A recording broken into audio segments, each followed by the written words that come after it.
This is Chris Baldwin. He's joining us. He rides for Bissell, and he's nice enough to join us today on the conversation on Cycling Illustrated. First thing I want to ask you is, you've been a pro bike rider. I guess I was reading your profile since '99, and do you remember what that was like for you? The first time you started riding your bike and you were around these bigger names of the sport? Yeah, I mean, I remember it pretty well, and just, um, it was just such a thrill, you know. I don't know. I think there's so much more opportunity for young riders these days that I don't want to say take it for granted, but I think that there's so many teams for U23 riders, and whatnot. Those guys are kind of, they fall into it, and it's pretty routine for them. Possibly, maybe I'm wrong, but that's kind of how I feel about it. I think when I came through, there was a little less opportunity. The sport was a little more romantic still for a young guy, and it was just. I just remember kind of the desperation I had to make it, and what a thrill it was kind of when I landed a pro contract. So yeah, it was a pretty exciting time for sure. Well, you've had a lot of victories and accomplishments through your career. Does one of those stand out more than another? I mean, you've had so many. It'd be ridiculous for me to try to go over them all. So I'd rather ask about one that might stand out.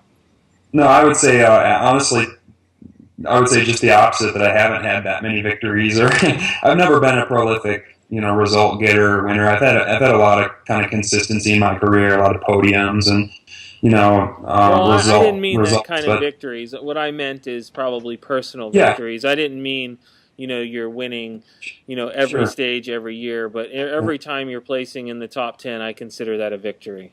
Yeah, I guess there's kind of two or three rides in my career that really stand out as my best days and what I'm most proud of. And one was certainly a third place in the time trial at the Tour of Georgia. When Lance and Julik, and I was behind Floyd and Zabriskie, and that was just punching way above my weight on that day. Beat Lance, beat Ekimov, beat all these kind of top guys. So that was a special day. Just one of those days that every rider has. Once every 10 years, where you're just unstoppable. And that was a ride I'm real proud of. And then actually a second place I got the first year. They changed the time trial national championships over to including, the European professionals, and they came over. I was actually winning that and crashed and ended up second to Zabriskie there. So again, with the big names there. So those rides stand out to me where I raced against the big boys and did something rather than, maybe won an RC race or something like that. So Absolutely. those two, and then I had a GC result in the top 10 of the Tour of Georgia that I was proud of. Cool. Now, how do you, being a pro bike rider, I mean, you must have a wife. Do you have kids? We don't. You don't. Well, No. how does your balance work being a pro bike rider for all these years and at home? Some of us want to know because, I'm a guy, I work a job, and, you guys are on the road, you guys work hard. It must be very hard to balance in between all the bike riding, racing, and home life. Sure, that's a great question. I'm one of the lucky few to have a wife who was actually an ex-pro bike racer herself and was much more talented than I was or will ever be. Hang on one second. I got somebody at the door. My dog. Yeah. Hey, I'm doing an interview real quick, Bruce. It'll just take a second. You don't have to, you don't have to worry about the fireplace, man. I'll get it. Yeah, It's no worries. Sorry, Brandon. No worries. Okay, yeah. Yeah. So, yeah, that would be my advice to anyone who wants to pursue bike racing is to marry a bike racer, because I can't imagine it working any other way. And she's been by far my biggest support, and Awesome. throughout my career. That's super. Very understanding woman. Yeah, I mean that's good information for a younger bike rider. Well, let's talk about your team for a minute. Bissell has a lot of new guys coming on board. Phil Gaiman, Kyer. I don't know if Schmaltz is going to be there or not, but tell me about what these guys do to your program. Well, I'll tell you, for sure I am, like I joke about retiring, but I am kind of going year to year, and it's the fun that keeps me going at this point. If I'm not having fun, it's a rough road. Cycling's rough if you're not having fun. So by far, what excites me the most is that the potential with this team. I believe we just scratched the surface. We haven't come near to what we are capable of with these. I think these young guys are amazingly talented, and I think we can really dominate the U.S. scene. And if I didn't believe that, I think, like I said, I might call it quits. But I would love to be a part of that. I think all those guys you mentioned, and the other guy that stands out obviously is Patrick Bevan. I mean, these guys I think they're amazingly talented riders. So yeah, I really look forward to. It's funny because I've been training with Carter Jones. Like, we're both trying to keep each other on the bike. We're doing Tour Southland, so we're dragging each other out there. And this is the first time where I've just trained with a teammate. Everyone has their own program now. Everyone has a coach, and no one wants to ride with other people. So we use this time to just say, look, Carter, let's just ride together. Learn from each other and everything else. And he's certainly a super talent. He's a super talent, and I just think he's operating at 80% of his ability. He's just had setbacks and injuries and bad luck, and just to get all those guys firing on all cylinders, that gives me a thrill. And like I don't want to be condescending and that I know the old guy that knows a lot, but I know enough to kind of share some knowledge with those guys, and hopefully, to me that's a real thrill to see those guys.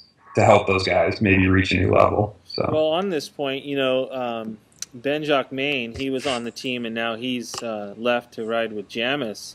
Yeah. How does that impact the team? I know he was quite a leader on the team. He was. I mean, he's been a Bissell, stalwart for as long as I can remember. I think he's been on the team since its inception almost. And I mean, I can't say enough about how much respect I have for Ben, and I miss him already. And I had a blast riding with him as teammates, and everything has a season, and I think I just really wish Ben the best. I think maybe he needed just a new start, a new bike, a new kit, some new teammates to just have a new start here maybe towards the end of his career. So I think that'll do him a lot of good. But certainly we'll miss him at Bissell. I mean, he is an animal. He is consistent.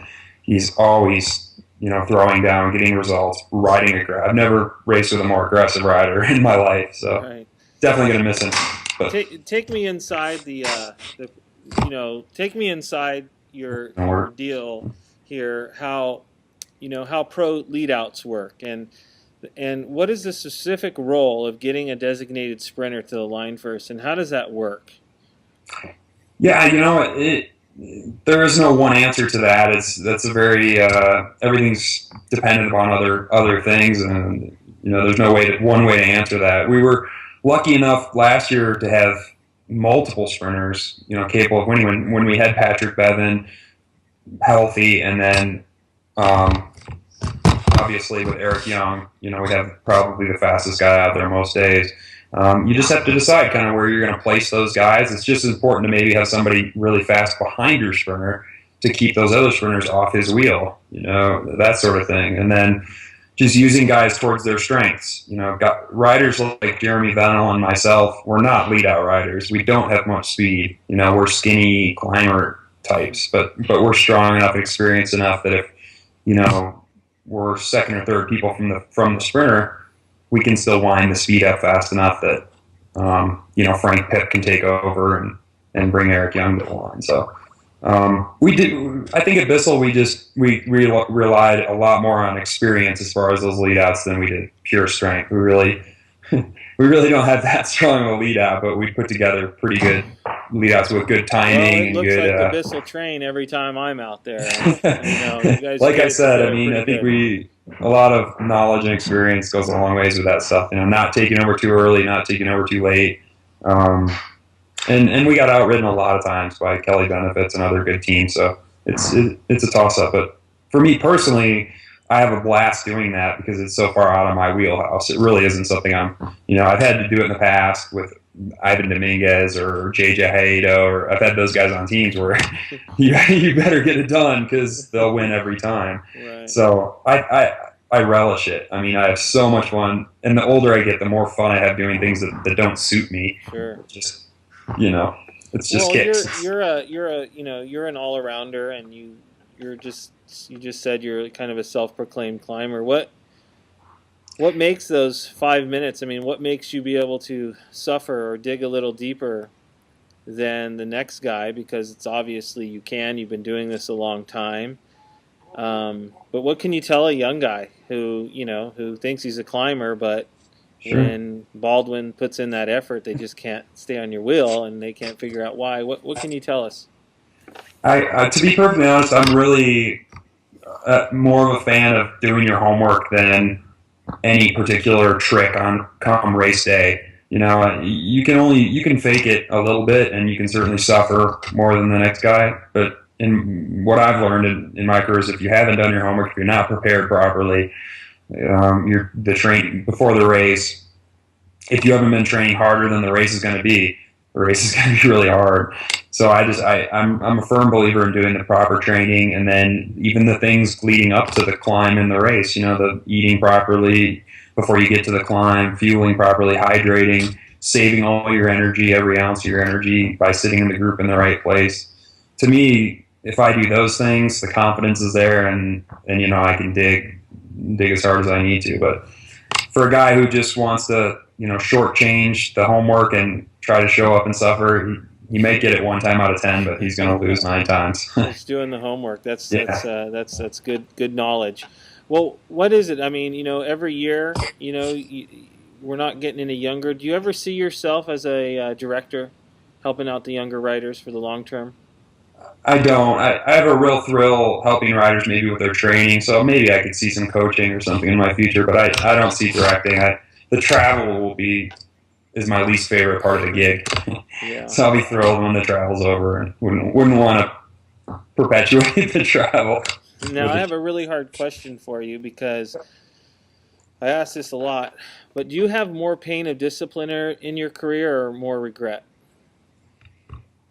Phrase that one more time. Did you have more pain of discipline or more pain of regret? I mean, discipline means that you have more pain because you are doing your homework, you are training all the hours, or is there some regret that you could have done this or could have done that? You could have been one of the world's best riders. I mean, where does that lie with you?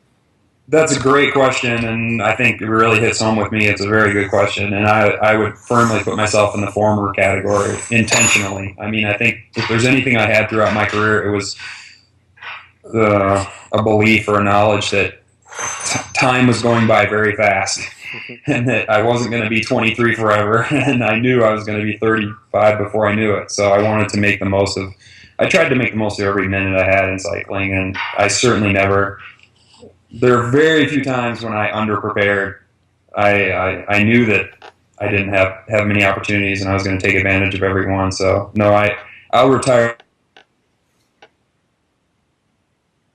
Oops, I lost him. My goal is always to reach my own personal potential, and I certainly tried to do that. And there are very few times when I could go back and pinpoint something that I didn't do 100%. So I definitely have regrets, tactically and whatnot, but I think every rider has that. Do you think you're one of the leaders? leaders? To do my best and working as hard as I could, I would say I did. Now, would you consider yourself, if you had him on your team, are you one of the captains? Sure. Yeah, absolutely. Okay, good. Well, this has been a great interview, and I don't want to take any more of your time. This is what I really wanted to do, is just kind of get to know you a little bit better. Like I tell everybody, to the fans, you guys are aliens when you put on your kits and ride around, because you guys are usually working for 6 hours, and then you're pretty tired. You don't really want to talk to too many people. So I just really appreciate you taking the time and joining us on Cycling Illustrated. Oh, thank you, Brandon. Great questions. That was a lot of fun. It's always a lot more fun when the questions are good and intuitive, and thanks for that. Hey, you're welcome, Chris. So I appreciate it, and I'll send you a link on. I'll just shoot you an email when it's up, so that you can review it, and then I just post it, and you it'll can be go fun. for it, man. Yeah, I'm not. Yeah. I'm not picky. We love you. And I'll see you out there this year, okay? I'll come up and say hi and introduce myself to you. Great. Thanks, Okay? Brandon. Take care, man. You too. Later on.